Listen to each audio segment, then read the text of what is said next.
Hello everyone, welcome to the YouTube channel of the commerce coaching institute. So guys, आज से हम एक अपना नया सब्जेक्ट शुरू करने जा रहे हैं जिसका नाम है फाइनेंशियल मैनेजमेंट। बहुत सारे बच्चों को इसका बेसब्री से इंतज़ार था कि सर फाइनेंशियल मैनेजमेंट की क्लासेस कब से शुरू होने वाले थे। काफ़ी लोग बहुत दिनों से इसका वेट कर रहे हैं, तो आखिरकार आज वो दिन आ ही गया जिस दिन हम अपना चालू कर रहे हैं फाइनेंशियल मैनेजमेंट। बराबर है क्या? ये जो फाइनेंशियल मैनेजमेंट है सब्जेक्ट बहुत इंटरेस्टिंग है, ठीक है, बहुत बढ़िया सब्जेक्ट है और बहुत सीखने लायक भी बहुत कुछ मिलेगा आपको इसमें। और ये सब्जेक्ट अकाउंट्स के बाद one of the my favourite subject है, मेरा बहुत पसंदीदा सब्जेक्ट है, ठीक है। और ये सब्जेक्ट जो रहेगा ये फॉर्मूला बेस्ड रहेगा, ठीक है। तो मैं ये समझता हूँ कि आपके लिए ये सब्जेक्ट पूरी तरीके से नया है, ठीक है। जो बच्चे पहली बार इसको पढ़ रहे हैं इस सब्जेक्ट को, पहले जो फाइनेंशियल मैनेजमेंट है इसको पहले के मतलब कुछ 1-2 साल पहले बिजनेस फाइनेंस करके बोला जाता था, लेकिन फाइनेंशियल मैनेजमेंट अभी इसका नाम कर दिया गया है। बराबर है क्या? अभी नहीं, बहुत दिनों से है, ये चेंजेस अभी लाए गए हैं, ठीक है। अब फाइनेंशियल मैनेज हो या बिजनेस फाइनेंस हो, both are the same things, ठीक है। यहाँ पे मैंने लिखा है कि ये जो सिलेबस है, ये जो चैप्टर्स है, ये जो सब्जेक्ट है, ये दोनों लोगों को सरीका है, मतलब सेम सेम तो नहीं है, लेकिन ये काफ़ी बीकॉम के लेवल पे भी पूछा जाता है, एमकॉम के लेवल पे भी पूछा जाता है। ये सब्जेक्ट बहुत ज़्यादा वास्ट सब्जेक्ट है, यानी कि बहुत बड़ा सब्जेक्ट है, इसमें बहुत ज़्यादा कंटेंट है सीखने लायक, इसलिए अलग अलग लेवल पे डिवाइड करके दिया हुआ है आपको। बराबर है क्या? तो इसलिए मैंने ये दिया है कि ये बीकॉम के लिए भी एप्लीकेबल है और ये एमकॉम के लिए भी एप्लीकेबल है, ठीक है। या साथ ही साथ जो बच्चे जिनको ये एफएम नाम का सब्जेक्ट है, अगर आपको दिए हुए टॉपिक्स अगर इस इंडेक्स में दिख रहे हैं तो आप ये क्लासेस अटेंड कर सकते हैं। डन। सो आइए शुरू करते हैं फाइनेंशियल मैनेजमेंट सब्जेक्ट। तो मैं बात कर रहा था कि ये सब्जेक्ट आपके लिए टोटली पूरी तरीके से न्यू सब्जेक्ट है, नया सब्जेक्ट है। ये सब्जेक्ट पढ़ने के लिए आपको थोड़े बहुत इसके कुछ बेसिक्स सीखने होंगे। बेसिक्स यानी कि जैसे कि फाइनेंशियल मैनेजमेंट है क्या, इसमें क्या पढ़ना है, इसमें क्या क्या टॉपिक्स है, ठीक है। और ये सारी बातें हम करेंगे आज की क्लास में। तो आइए फटाफट कुछ बिना देर किए हम शुरू करते हैं इस सब्जेक्ट को जिसका नाम है financial management. Financial management subject actually है क्या? तो इसके लिए सबसे पहले मैं आपके लिए एक स्टोरी बनाया हूँ, मतलब ये एक स्टोरी मैं आपके लिए बताने वाला हूँ। ये स्टोरी से आपको सारी क्लियरिटी आ जाएंगी कि फाइनेंशियल मैनेजमेंट में एक्चुअली करना क्या है। और पर्टिकुलरली ये जो क्लास हो रही है, ये क्लास हो रही है बीकॉम 6 सेमेस्टर के लिए। बीकॉम वाले बच्चों के 6 सेमेस्टर का ये जो सिलेबस है ये यहाँ पे रहने वाला है। और ये जो बीकॉम 6 सेम है, ये बीकॉम 6 सेमेस्टर के लिए ये जो टॉपिक्स मैंने दिया हुआ है ये उनको अप्लीकेबल है जो अभी रिसेंटली समर में एग्जाम दे रहे हैं RTMNU के अंदर, ठीक है क्या। तो आइए शुरू करते हैं फाइनेंशियल मैनेजमेंट नाम का subject. So financial management subject शुरू करने से पहले मैं आपको बता दूं कि जो बच्चे बीकॉम 6 सेमेस्टर में है यानी कि बीकॉम फाइनल ईयर में है, उनके लिए टॉपिक्स जो रहने वाले हैं वो इस प्रकार रहने वाले हैं। सबसे पहला यूनिट है उनको थियरी है, ठीक है। और इसमें जो थियरी है मेरे नोट्स में ऑलरेडी दी रहेंगे, डोंट वरी। थियोरी की नोट्स आपको इस सब्जेक्ट में ऑब्वियसली पहली बार मिलने वाली है, क्योंकि आप जनरली जानते हैं कि जो प्रैक्टिकल सब्जेक्ट होता है उसमें मैं थियोरी नहीं पढ़ाता हूँ ज़्यादातर। थियोरी जो है इस सब्जेक्ट में आपको मिलेगी क्योंकि इट कैरीज 20 मार्क्स। डन। उसके बाद जो सेकंड यूनिट आता है आपका, वो आता है बेटा वर्किंग कैपिटल मैनेजमेंट, ठीक है। तो सेकंड यूनिट आपका है वो है वर्किंग कैपिटल मैनेजमेंट। बहुत ही इंटरेस्टिंग, बहुत ही लेवल वाला टॉपिक है ये। थोड़ा सा अब इसको माना जाता है कि एफएम के फील्ड का ये सेकंड या थर्ड टफेस्ट टॉपिक है, लेकिन ठीक है, हम बीकॉम के लेवल पे पढ़ रहे हैं तो इतना ज़्यादा इसमें कोई डिफिकल्टी लेवल नहीं पूछा गया। उसके बाद डेटर्स एंड क्रेडिटर्स मैनेजमेंट भी आएगा और लास्ट में आएगा डिविडेंड एंड रिटेंशन पॉलिसी, ठीक है। सो ये हो गया बीकॉम 6 सेमेस्टर वालों का सिलेबस। आप एक बार फटाफट इस सिलेबस को नोट करिए और मैच करिए कि क्या यही सिलेबस आपको दिया है क्या, ठीक है। फटाफट के अंदाज से इसको एक बार देख लीजिए।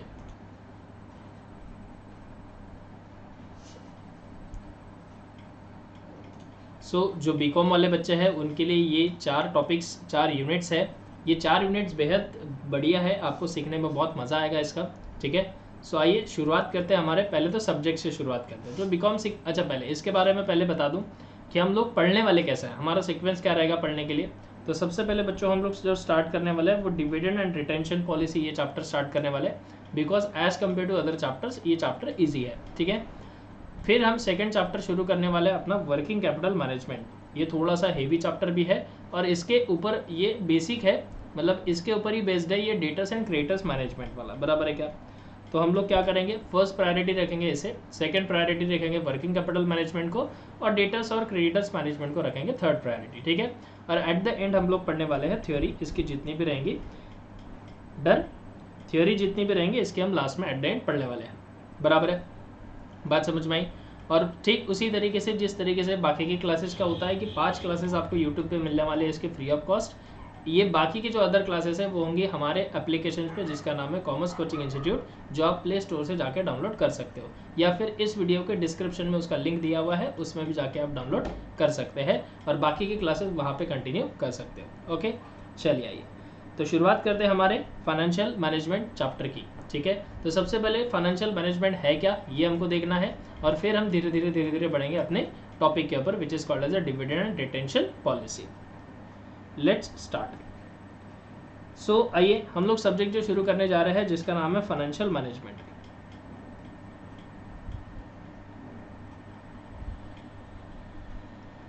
फाइनेंशियल मैनेजमेंट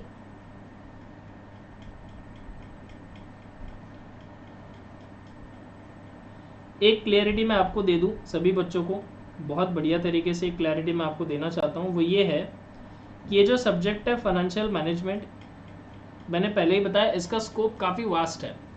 ये काफ़ी स्कोप मतलब काफ़ी बड़ा सब्जेक्ट है, काफ़ी इंटरेस्टिंग सब्जेक्ट है। इस सब्जेक्ट को अगर आप पीएचडी कर लो, इस सब्जेक्ट को आप अच्छे से पढ़ लो, तो एज अ फाइनेंस मैनेजर आप किसी भी कंपनी में जॉब अप्लाई कर सकते हैं, यानी कि आप अपॉइंट हो सकते हो फाइनेंस मैनेजर, बराबर है क्या।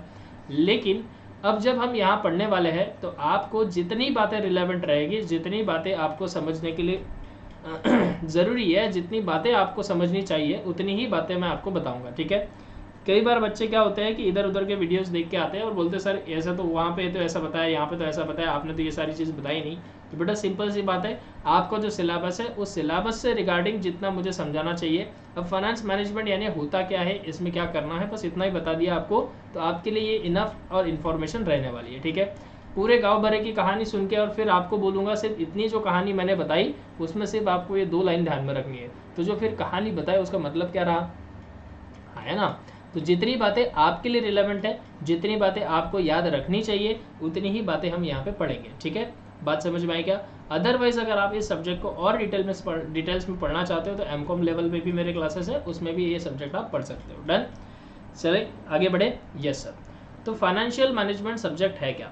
तो सबसे पहले यहाँ पे 2 वर्ड्स आ रहे हैं हमारे, एक आ रहा है फाइनेंशियल और एक आ रहा है मैनेजमेंट। ठीक है, तो सिंपल सी बात आती है, इस सब्जेक्ट में 2 चीज़ आती है, 2 वर्ड्स हमको यहाँ पे मिले स्टार्टिंग में।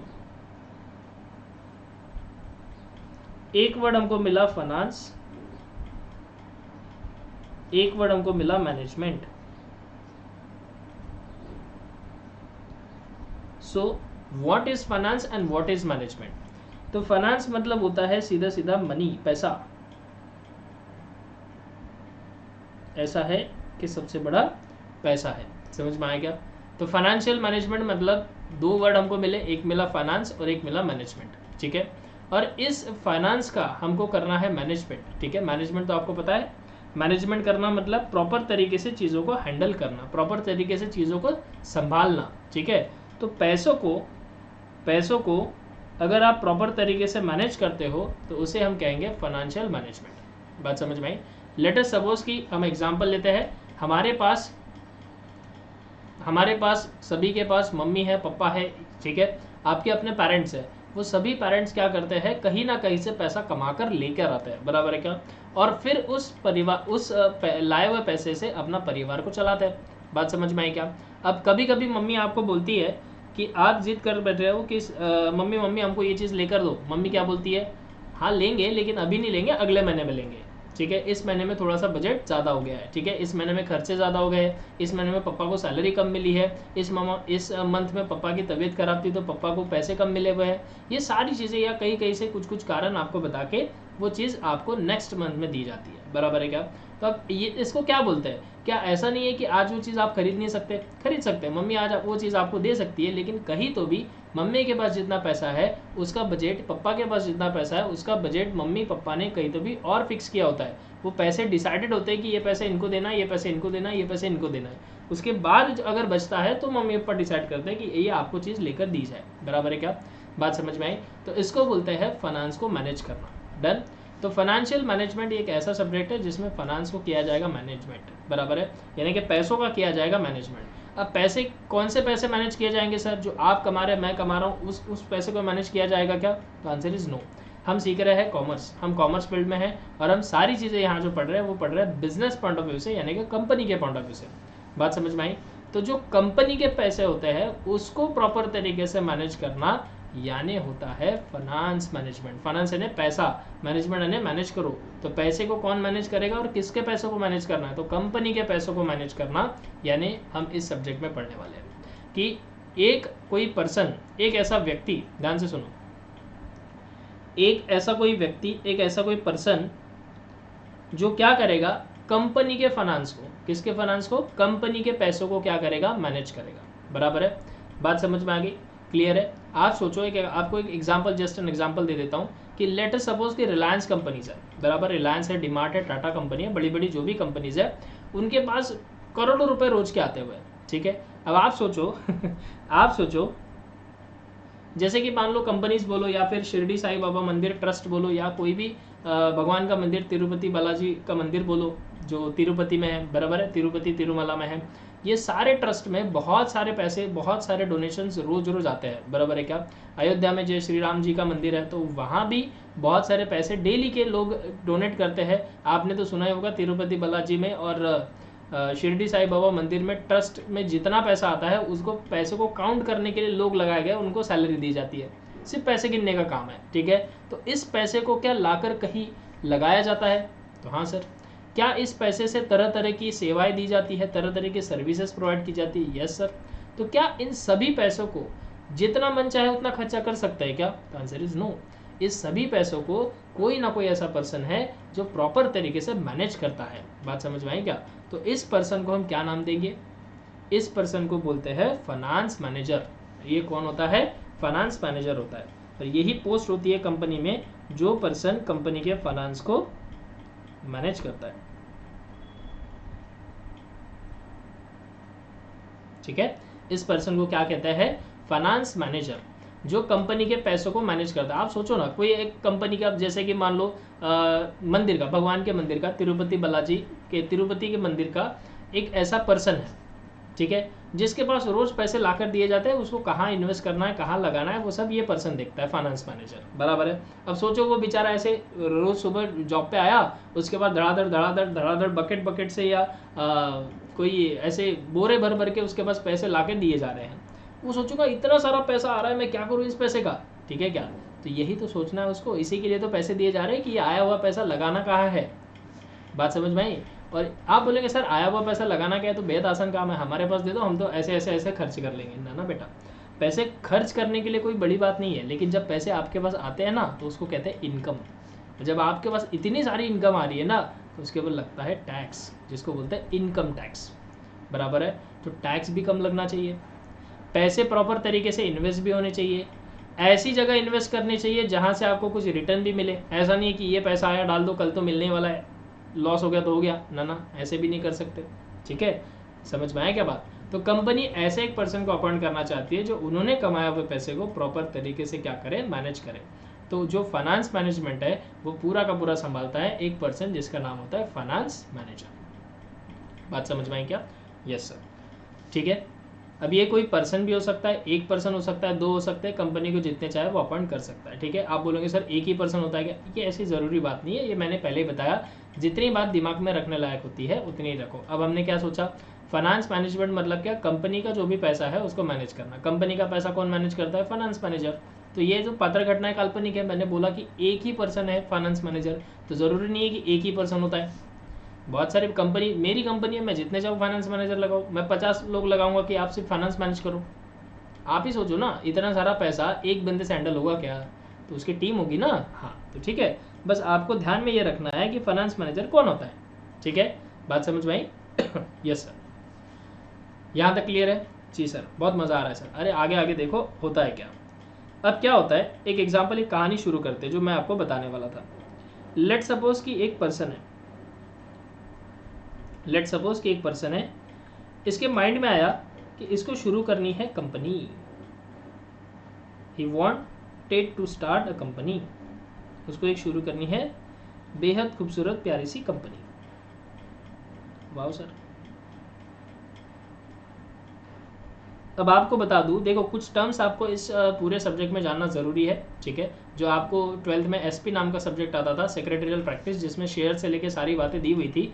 फाइनेंस मैनेजर ये पहला ही एसपी में 12 के चैप्टर है, क्योंकि मैं 12 को भी पढ़ाता हूँ, एसपी तो नहीं पढ़ाता हूँ, ठीक है, लेकिन अकाउंट और इकोनॉमिक्स पढ़ाता हूँ। लेकिन इतना तो मुझे पता है कि 12 में पहला ही कॉर्पोरेट टू फाइनेंस मैनेजमेंट, ठीक है, या कॉर्पोरेट ऑफ फाइनेंस, या ऐसा कुछ चैप्टर है जिसमें फाइनेंस मैनेजर की पहले ही पेज पे डेफिनेशन दी हुई है, बराबर है। तो आपको भी 12th में दी होंगी फाइनेंस मैनेजर क्या होता है, बराबर है। तो ये 12th का ही बेसिक है। आज जो आपको सिखाने वाला हूँ इसमें कुछ कुछ पॉइंट ऐसे होते हैं जो आपको पता होने चाहिए, ठीक है। एक पर्सन है जिसके मन में ये ख्याल आया, इसके दिल में एक ख्याल आया। क्या ख्याल आया सर? तो इसके दिल में ख्याल आया कि मुझे शुरू करनी है एक बढ़िया सी कंपनी। ये ख्याल आया इसके दिमाग में। ऐसा कैसा ख्याल आया सर? ऐसे ही ख्याल है, ठीक है। चलो, ये पर्सन को हम क्या कहेंगे? तो जो पर्सन फर्स्ट टाइम कंपनी शुरू करता है उसे हम कहते हैं प्रमोटर। क्या कहते हैं? प्रमोटर। ओह सर, हम तो सोच रहे थे कि बोर्ड ऑफ डायरेक्टर्स होते हैं, हम तो सोच रहे थे सीईओ होता है जो कंपनी शुरू करता है। ना ना ना ना, जो पर्सन कंपनी शुरू करता है उसे हम कहते हैं प्रमोटर। जैसे रिलायंस इंडस्ट्रीज के मालिक कौन है सर? मुकेश अंबानी। मुकेश अंबानी आज के मालिक है, लेकिन रिलायंस इंडस्ट्रीज शुरू कब हुई थी या किसने शुरू की थी? तो रिलायंस कंपनी जो है वो शुरू की थी धीरूभाई अंबानी ने। तो Dhirubhai Ambani is the founder of the Reliance Industries, is the promoter of the Reliance Industries. Correct है? Yes sir.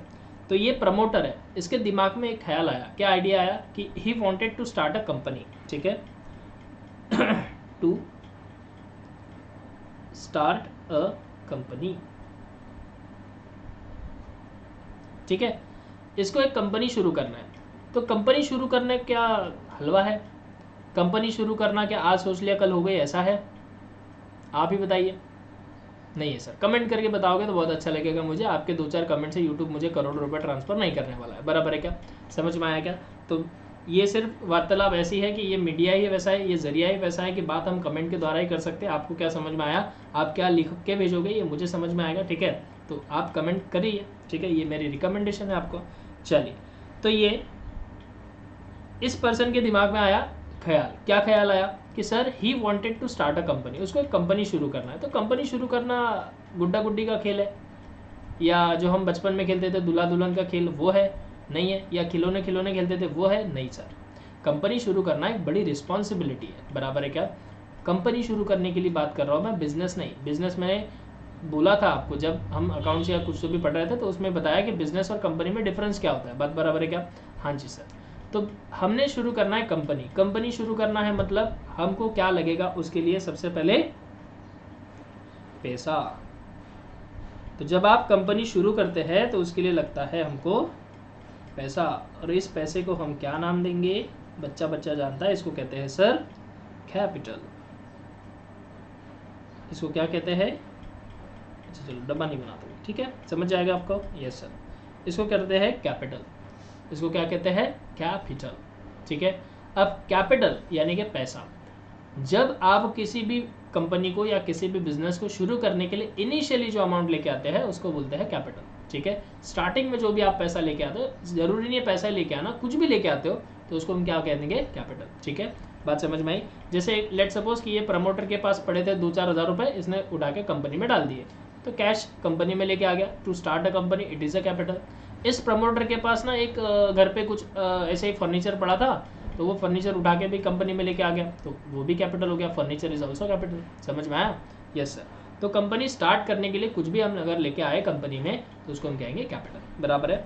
लेकिन अब फिलहाल तो बात करते हैं पैसे की, ठीक है, क्योंकि हम सब्जेक्ट ही पढ़ रहे हैं फाइनेंशियल मैनेजमेंट, यानी कि पैसे का ही मैनेजमेंट। तो पहले पैसे की बात करेंगे। तो जो कैपिटल लाया जाता है कंपनी शुरू करने के लिए, जो पैसा लाया जाता है वो 2 तरीके से ला सकते हैं बेटा।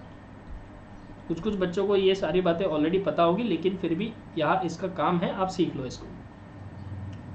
जिनको नहीं पता है वो सीख रहे हैं तो फिर तो बहुत बढ़िया बात है।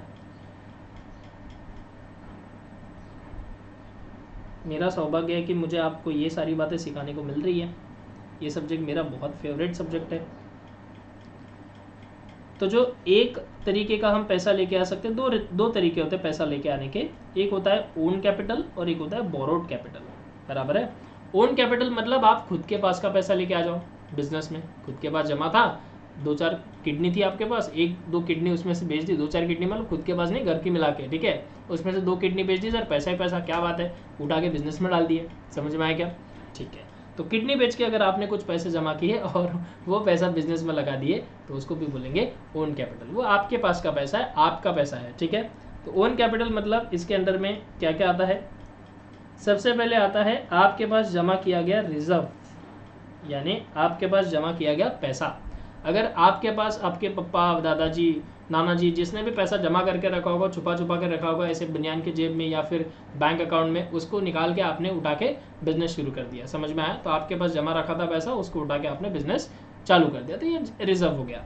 या फिर आपके पास कुछ रिटेन किया हुआ पैसा था, यानी कि सेम ही होता है कि रिटेन अर्निंग्स यानी होता है प्रॉफिट। अगर आपने कुछ कमाया इन फ्यूचर, मान लो अगर आपके पास कोई दूसरा बिजनेस है, इन पास्ट, सॉरी फ्यूचर नहीं, इन पास्ट आपके पास कोई दूसरा एक बिजनेस है, वो बिजनेस से आपने क्या कमाया, दूसरा वाला, वो बिजनेस से आपने प्रॉफिट कमाया, दूसरा बिजनेस है आपके पास, ये तीसरा चालू करना है, तो दूसरा बिजनेस है आपके पास, उसमें से जो प्रॉफिट हुआ उस प्रॉफिट में से आपने निकाल के इस बिजनेस में पैसा डाल दिया, तो उसको रिटर्न अर्निंग कहते हैं, बराबर है क्या?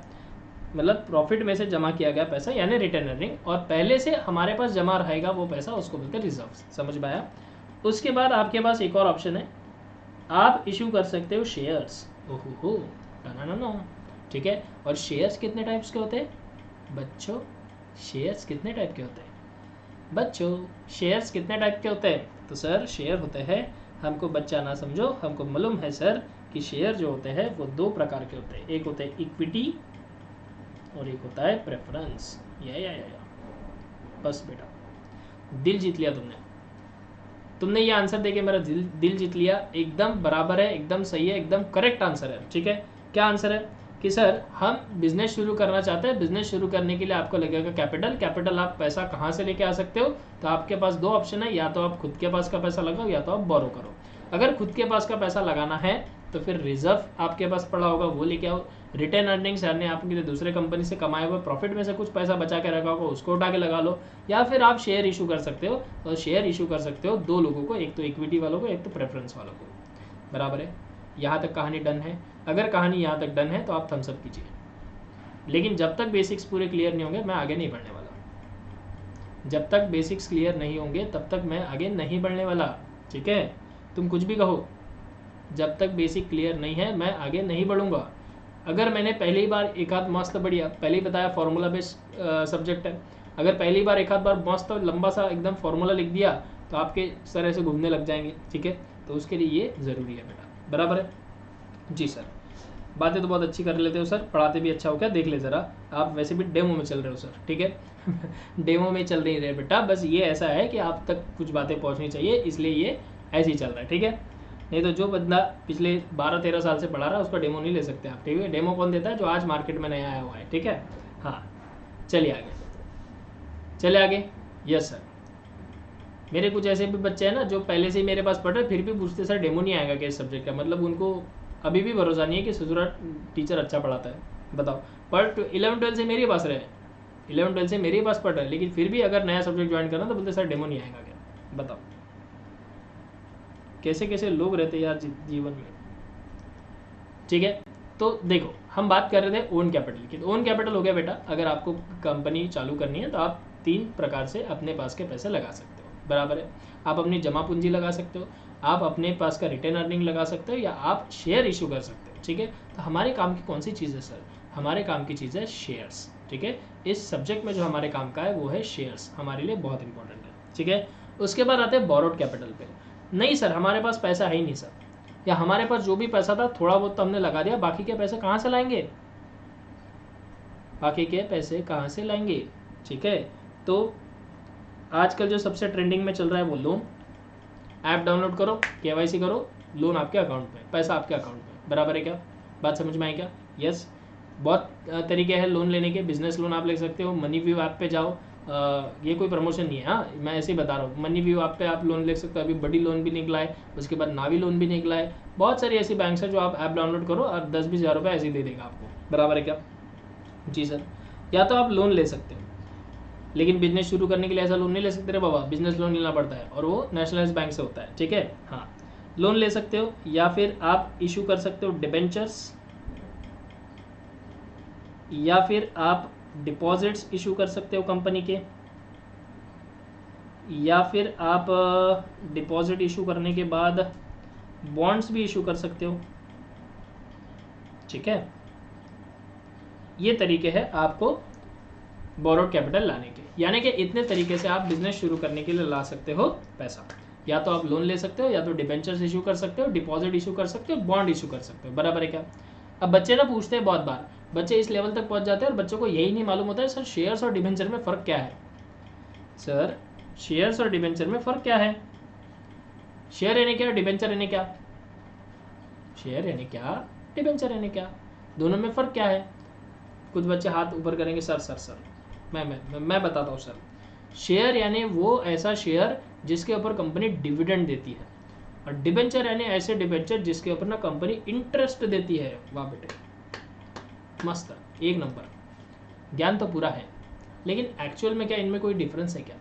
तो सिंपल सी बात बताऊँ क्या आपको, सिंपल सी बात बताऊँ। इमेजिन करो आपने घर में आपके नल के नीचे एक बकेट लगाई हुई है। क्या इस बकेट की कोई कैपेसिटी है, या आप जितनी मर्जी इसमें पानी भर सकते हो? नहीं सर, इसकी एक कैपेसिटी है 10 लीटर, 15 लीटर, 20 लीटर। उसके ऊपर अगर इसमें पानी भरेंगे तो पानी बहने लग जाएगा, है ना? Yes sir.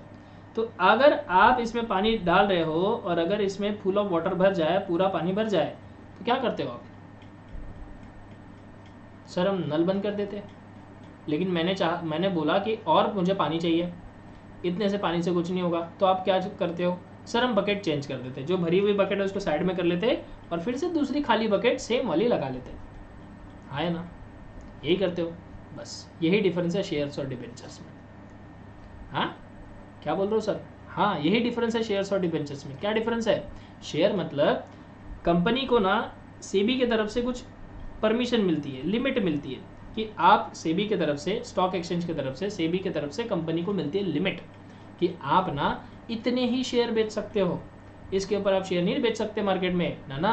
पब्लिक के साथ धोखा किया तुमने तो पैसा लेके भाग गए, तो ठीक है, समझ में आया क्या? फॉरेन में भाग गए पैसा लेके, तो क्या करोगे? ठीक है, तो सेबी क्या करती है, एक लिमिट देती है कंपनी को कि आप अपने पूरे जीवन काल में 100 करोड़ के ही शेयर बांट सकते हो। शेयर बांटना मतलब क्या? शेयर इशू करना मतलब क्या? पब्लिक से पैसा मांगना। समझ में आया क्या? क्लियर है? जिसके बदले में आप, पब्लिक आपको पैसा देती है, आप उनको डिविडेंड देते हो और आप पब्लिक को मालिक बना देते हो। समझ में आया? Yes sir. तो 100 करोड़ की ये मिल गई आपको लिमिट। ये क्या मिल गई? लिमिट। तो इस लिमिट को बोलते हैं बेटा ऑथोराइज्ड कैपिटल। सेबी ने आपको ऑथोराइज कर दिया कि your company is eligible, authorised for issue only share of ₹100 crore. ठीक है, आपकी कंपनी सिर्फ 100 करोड़ के शेयर को बांटने के ही ऑथोराइज्ड है, मतलब आपको उतनी ही परमिशन दी है। तो कंपनी क्या एक ही दिन में पूरे 100 करोड़ के शेयर बांट देंगी क्या? ना ना ना ना, ये ऑथोराइज्ड कैपिटल है ना, ये अनटिल एंड अनलेस, जब तक कोई कंडीशन होगी इसकी, आई डोंट नो, ठीक है, कि ये लिमिट होती है आपकी, ये पूरे जीवन काल में आपको संभाल के रखनी होती है। ठीक है, तो कंपनी पहली ही बार पूरी की पूरी शेयर इशू नहीं करती। ठीक है, इसमें से कुछ ही शेयर इशू करते हैं, कुछ ही शेयर, जैसे कि लेट सपोज कि 20 करोड़ के आज इशू कर लेंगे। आज कंपनी को इनिशियली 20 करोड़ की जरूरत है, तो कंपनी पब्लिक से 20 करोड़ ही मांगेगा। तो जो ये 20 करोड़ के शेयर इशू किए ना, इसको बोलते हैं इशूड कैपिटल, और जिसको आप बोलते घूमते हो share capital, share capital, share capital. अभी तक जो भी आपने कैपिटल कैपिटल कैपिटल लिखते रहा ना, तो वो ये है। और मैंने आपको बताया था अकाउंट्स में कि ऑथोराइज कैपिटल ना लिखना तो है, लेकिन उसको टोटल बैलेंस शीट में कंसिडर नहीं करनी। उसकी वजह ये है कि authorise capital it is a limit.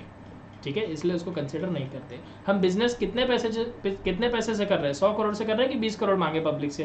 तो सर पब्लिक से 20 ही करोड़ मांगे सर, गरीब पब्लिक है सर, हमने 20 करोड़ ही मांगे सर, हम भी गरीब है सर, और 20 करोड़ जो आए उसी से बिजनेस चला रहे हैं। तो बैलेंस शीट में जिससे आप बिजनेस चला रहे हो, जितनी आपने लाइबिलिटी ली, जितने आपने लोगों से कर्जा लिया,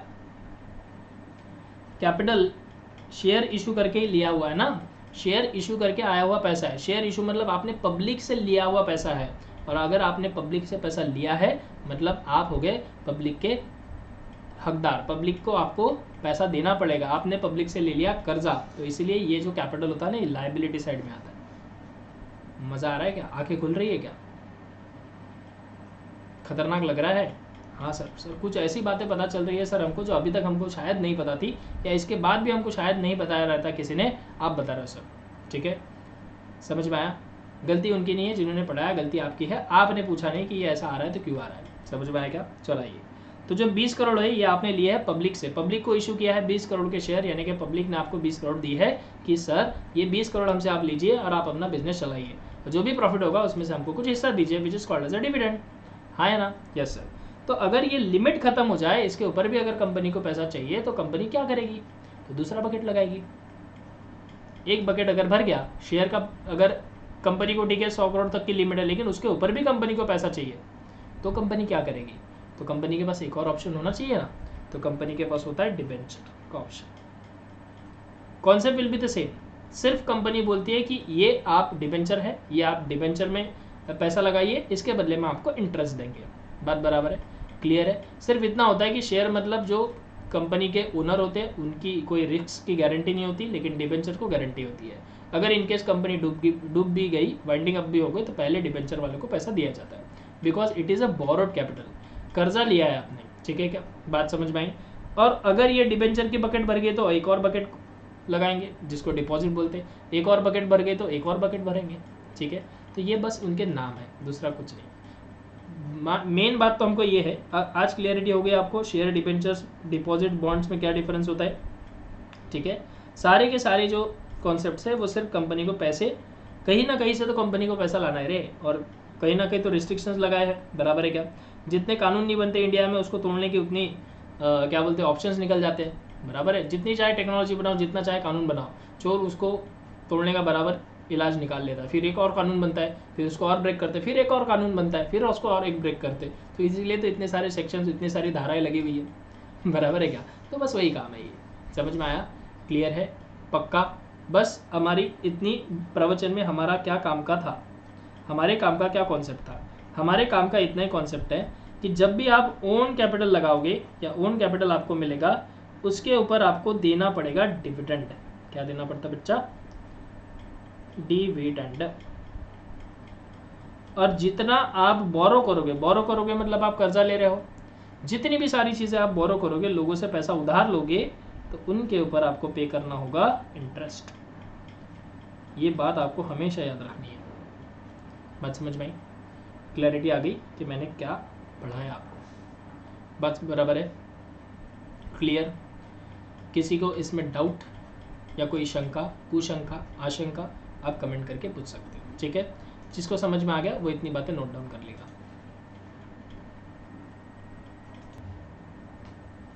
ओके गाइस, यहाँ तक समझ में आई क्या बातें? पक्का? क्लियर है? सब्जेक्ट इंटरेस्टिंग है, पहले ही बताया। सब्जेक्ट बहुत मज़ेदार है, पता नहीं लोगों को ये सब्जेक्ट बोर क्यों लगता है। ठीक है क्या? बहुत इंटरेस्टिंग सब्जेक्ट है, थोड़ा सा टिपिकल है, थोड़ा सा सब्जेक्ट ट्रिकी है, लेकिन बहुत मज़ा आएगा इसको पढ़ने में। ठीक है? चलिए आगे बढ़े। Yes sir.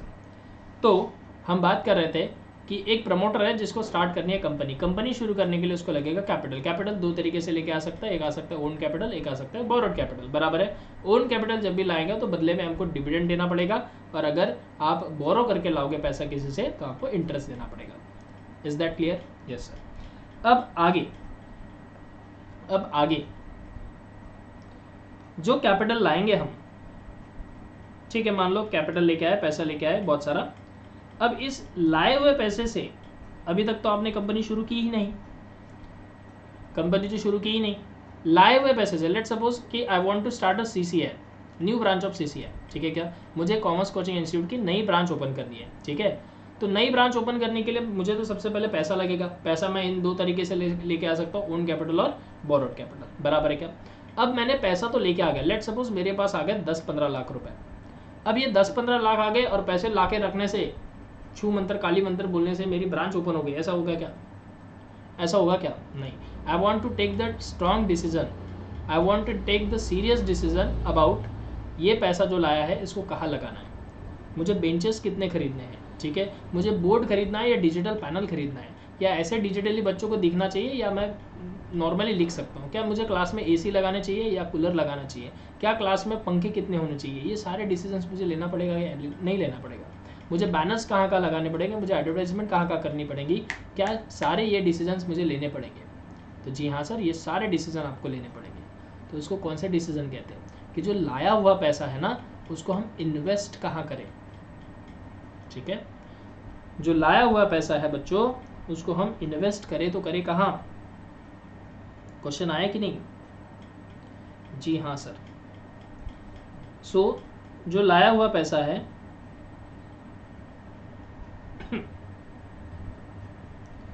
उसे हम इन्वेस्ट कहाँ करें? Whether we invest in fix assets, हम फिक्स एसेट्स में कितना लगाए, हम करंट एसेट कौन सी लाए? करंट एसेट मतलब अगर आप कंपनी डालना चाहते हो तो आपको प्रोडक्ट बनाने के लिए मटेरियल लगेगा, रॉ मटेरियल, वो करंट एसेट हो गई आपकी। आज वो मटेरियल है, कल उसके ऊपर प्रोडक्शन होगा तो उसको सेल करोगे तो पैसा मिलेगा, ठीक है। करंट एसेट और फिक्स एसेट में नॉर्मल सा फर्क है, जो with in a period of time, ठीक है, टाइम के साथ साथ जो बदलता नहीं है उसको हम फिक्स एसेट बोलते हैं, जो समय के साथ चेंज होता है उसको करंट एसेट कहते हैं, ठीक है। उसके बाद क्या पूरा पैसा मैं खर्च कर दूंगा? ना, कुछ पैसा मेरे लिए, अगर मेरा क्लास रेंट्स है तो मुझे कुछ यहाँ से कुछ महीने का जो रेंट है वो अपने पॉकेट में वैसे जमा करके रखना पड़ेगा, ताकि अगर बच्चे आए तो ठीक है, नहीं आए तो फिर मैं रेंट पे कर सकूँ, बराबर है। यानी कि कुछ पैसा हमको इन्वेस्ट करके कहीं ना कहीं रखना पड़ेगा, बात बराबर है क्या? जिसको हम इन्वेस्टमेंट कहते हैं। तो देखो बच्चों, क्या पढ़ रहे हैं हम? सबसे पहले तो पैसा लाना कहाँ से है ये सीख लिया, कैपिटल लगेगा। उसके बाद हमने ये सीख लिया कि ये लाया हुआ पैसा इन्वेस्ट कहाँ करें। क्या मैं ऐसा बोल सकता हूँ कि अगर गलत जगह हमने इन्वेस्ट कर लिया तो अपने बिजनेस के ऊपर बुरा असर पड़ सकता है? बिल्कुल बोल सकते हैं, ठीक है सर। अब ये जो पैसा लाया, ये जो पैसा आपने इन्वेस्ट किया, इससे शुरू होगा आपका बिजनेस, इससे शुरू होगा आपका बिजनेस। अब अगर एक बार बिजनेस शुरू हुआ तो आप कमाने लगोगे प्रॉफिट। क्या कमाने लगोगे? आप कमाने लगोगे सर प्रॉफिट। और ये आए हुए प्रॉफिट पे आपका अकेले का अधिकार नहीं है। ये जमा किया हुआ ये जो प्रॉफिट आपने साल भर मेहनत करके कमाया है, इस प्रॉफिट में से हिस्सा जाएगा किसको किसको? सबसे पहले तो आपको करना पड़ेगा रिजर्व, कुछ पैसे बचा के रखने पड़ेंगे प्रॉफिट हुआ है तो, ठीक है। उसके बाद रिटेन अर्निंग्स करनी पड़ेगी, कुछ अपने पैसे सेव करने पड़ेंगे। उसके बाद आपको पे करने होंगे इंटरेस्ट, ठीक है। उसके बाद आपको पे करना होगा डिविडेंड एंड ऑल, ये सब चीज़ें, डिविडेंड वगैरह पे करनी होगी, टैक्स पे करना होगा, बराबर है क्या? तो ये सारी चीज़ें आपको धीरे धीरे देनी पड़ेगी, और उसके बाद जो बचेगा ना वो आपका पैसा होगा, ठीक है। लेकिन हम बात करते हैं इस पॉइंट ऑफ व्यू से कि हमको ये आया हुआ कमाया हुआ प्रॉफिट में से देना होता है डिविडेंड। वैसे तो इंटरेस्ट पहले देना होता है, लेकिन उसके बाद हमको डिविडेंड भी देना होता है। ये डिविडेंड क्यों सिखा रहा हूँ मैं? क्योंकि ये हमारे सिलेबस का पार्ट है, इंटरेस्ट हमारे सिलेबस का पार्ट नहीं है, ठीक है। मतलब अगर मैं मोटा मोटी सीधी बात करूं तो जो येलो वाले हमारे ब्रैकेट्स है वो हमारे काम के। लाया हुआ पैसा कैपिटल है, उस लाए हुए पैसे को कहाँ इन्वेस्ट करना है? इन्वेस्ट करने के बाद अगर सही जगह इन्वेस्ट हुआ तो प्रॉफिट होगा, अगर प्रॉफिट हुआ तो जो शेयर होल्डर्स है, जो जनता से हमने पैसे लिए हुए, उनको देना होगा डिविडेंड, ठीक है। बात समझ में आई? यानी कि आपको यहाँ पर क्या समझ में आई बातें, कि अगर आपको कंपनी स्टार्ट करनी है तो ये दिमाग अगर आपका लगा तो ठीक, नहीं तो क्या आपको ऐसे एक्सपीरियंस्ड पर्सन की ज़रूरत पड़ेगी? क्या आपको इसकी ज़रूरत पड़ेगी? ये जो व्यक्ति है इसकी ज़रूरत पड़ेगी? जी हाँ सर, फाइनेंस मैनेजर की ज़रूरत पड़ेगी, जिसको अच्छा खासा एक्सपीरियंस है कि पैसा लाते कहाँ से है और लगाना कहाँ है। समझ में आया क्या? क्लियर है? अब आप सोचो ना बेटा, क्या आपको कैपिटल लाते टाइम को डिसीजन लेना होगा? Yes sir. कैपिटल लाए तो कहाँ से लाए? ओन कैपिटल लाए कि बोरोड कैपिटल लाए? अच्छा चलो, आपने डिसाइड कर लिया कि हमको ना लोन लेना है, हमको लेना है लोन, लेकिन लोन आप कहाँ से लोगे? बोले सर बहुत सारी बैंक पड़ी है, मेरी ना फेवरेट बैंक है सर SBI, तो मैं उसी से लोन लूँगा। लेकिन उससे सस्ता आपको HDFC देने के लिए तैयार है। सस्ता मतलब लोन यानी कि इंटरेस्ट रेट जिसका कम है, उससे सस्ता आपको ICICI देने के लिए तैयार है, ICICI, ठीक है। समझ में आया? आप सोचो, जो कंपनी है रिलायंस, जो कंपनी है टाटा, इन्होंने जैसे ही मार्केट में बोल दिया कि हमको लोन चाहिए, तो ये लोग बैंक के पास जाते होंगे कि बैंक इनके पास आती होंगी? साहब आप हमसे लोन ले लो, साहब आप हमसे लोन ले लो, साहब बैंक इनके पास आती होंगी? बताओ, जस्ट अ सेकेंड, तो बताओ। तो सर बैंक इनके पास आते होंगे। बहुत सारे बैंक वाले क्या करते हैं, इनके ऑफिस के बाहर ऐसे बैठे रहते हैं। ऑफिस के बाहर मतलब ऐसे नहीं, स्ट्रीट रोड पे वगैरह, जैसे इन्होंने ये कर लिया वैसे ही बाकी ये सब लोग ना बैठे रहते हैं ऐसे विजिट के लिए, अपना अपना प्रपोजल लेके बैठे रहते हैं कि सर आप अगर हमारे बैंक से लोन लोगे तो हम इतने इतने रेट ऑफ इंटरेस्ट पे देंगे आपको, इतना अच्छा पड़ेगा और इनको डिसाइड करना होता है, इनके फाइनेंस मैनेजर को डिसाइड करना होता है कि कौन सी बैंक से हम लोन लेना चाहिए। बात समझ में आई?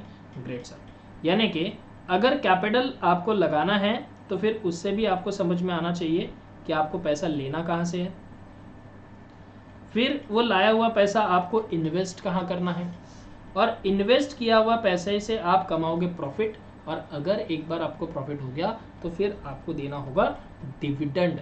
तो वो जो डिविडेंड बांटना है ना, वो भी तो डिसाइड करना पड़ेगा कि कितना डिविडेंड देना है। जितना प्रॉफिट हुआ सब बांट दिया तो क्या बचेगा? पापा मम्मी आपको पॉकेट मनी अगर देते हैं, हमारे टाइम पे तो नहीं देते थे भाई, हमने 10 रुपये मांगे तो 10 झापड़ मिलती थी, ठीक है क्या? आज के मम्मी पापा का नया ट्रेंड चल रहा है कि वो मेरे लाडली बेटा को, पापा के परियों को ना क्या करना चाहिए, पॉकेट मनी देना चाहिए। ये ले बेटा 1000 रुपये तो ऐसे ही दे देते आपको, ठीक है।